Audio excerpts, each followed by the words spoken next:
The one place in this whole cattle thing where there's lots of value right now, or relatively good value, is on the forage side. We've sort of, in a long-term, more fundamental sense, really changed the value of forage relative to grain, or in the face of higher grain prices. So forage offers considerable opportunity that it has not in the past. We've increased all crop values in the U.S., driven largely by the increased demand for corn, but all of our major crop prices. So in the areas, obviously in the Midwest, where in our main crop growing areas, forage has a hard time competing in that area. And what we think is happening, the cattle numbers show it, and eventually we'll have the data on land use and so on, is that we're probably removing some pasture and hay acres out of some of those crop intensive areas, and we're going to shift cattle production, at least the forage based cattle production, more towards the drier part of the country, into the Great Plains and the Rocky Mountain region. Certainly there will be a lot of demand for wheat. In fact, again, our wheat's in very poor shape this winter,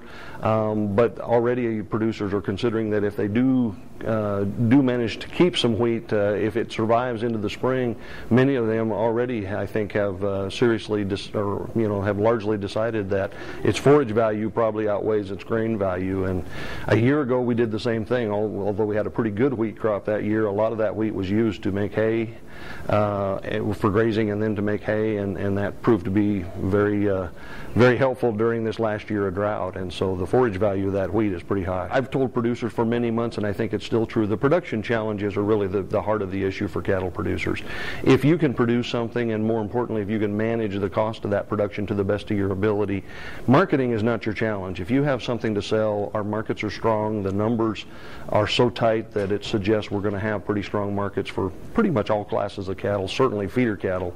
And so marketing is not your issue. You got to concentrate on the production side. With respect to the drought and the continuing drought, and then what happens eventually when we move past that and start recovery, it's one of the continuing challenges for producers is this, making the decision when you have to liquidate some more animals. If the drought conditions persist, we're going to face another big round of liquidation.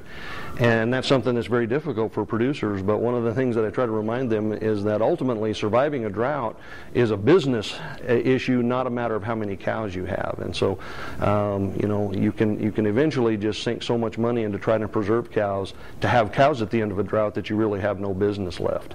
And the alternative is to go ahead and make that decision, liquidate the cows, and preserve some equity, some financial position, so that you have something left to rebuild with. And if we face another round of liquidation, that'll be a key issue for producers to make that decision in a timely way. I think what we're seeing is the cattle business in a very broad sense, the whole industry is kind of changing the way it does business with respect to high grain prices, the role of forage versus grain in the industry.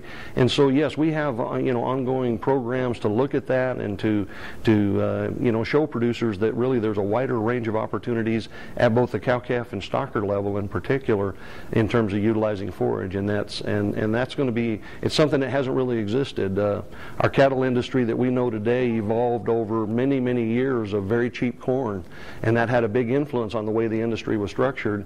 Now we don't have that. I don't think we're going to have that in the future, and so we're going to go back and see the sort of the ruminant basis of this industry come back to play in terms of the cattle industry's ability to utilize forage resources that other species cannot utilize. Cheap grain made forage cheap for a lot of years. Now we don't have that, so forage is worth more.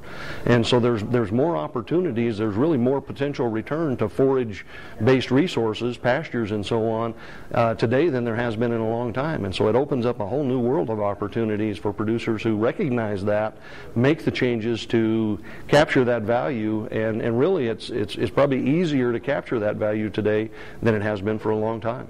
Excellent. Are there other comments you'd like to make, or perhaps questions I didn't ask that I should? I don't think so. Excellent. I think you covered it. Okay. You're